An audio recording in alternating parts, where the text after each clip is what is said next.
সম্প্রতি চিত্রনায়িকা শবনম বুবলী তার ভেরিফাই ফেসবুক পেজের ওয়ালেই কিছু ছবি ভিডিও শেয়ার করেছেন, যেখানে অত্যন্ত খোলামেলা পোশাকেই দেখা গিয়েছে এই অভিনেত্রীকে, যেটা নিয়ে কটাক্ষের শিকার হচ্ছেন সোশ্যাল মিডিয়াতে এই নায়িকা। কারণ রমজান মাসেই এরকম পোশাক পরেই প্রমোশনের কাজ করাই খেপে গেছেন তার ভক্তরাই।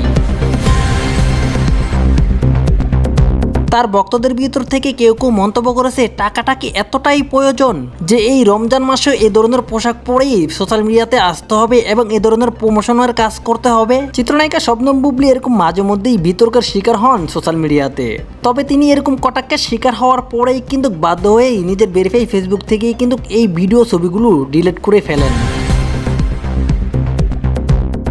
ভক্তরা যতই পছন্দ করুক না কেন নায়ক এবং নায়িকাদেরকে, ইসলামের বিপক্ষে গেলে সেটা কখনোই তারা মানতে পারে না। তেমনটাই হয়েছে বুবলির ক্ষেত্রে। ভক্তরা তাকে পছন্দ করে ঠিক আছে, তবে এই না যে খোলামেলা পোশাক পরেই সে রমজান মাসেই চলে আসবে, এটা মেনে নিতে পারেনি ভক্তরা।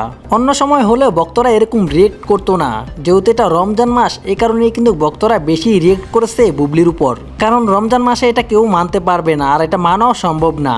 বুবলিকে নিয়ে সোশ্যাল মিডিয়াতে মাঝে মধ্যে আলোচনা সমালোচনা হলো, এবারকার আলোচনাটা হয়েছে ব্যতিক্রমিক। কারণ এর আগে সবসময় আলোচনা হয়েছে অপু বিশ্বাস শাকিব খানকে জড়িয়েই কিন্তু বুবলিকে নিয়ে।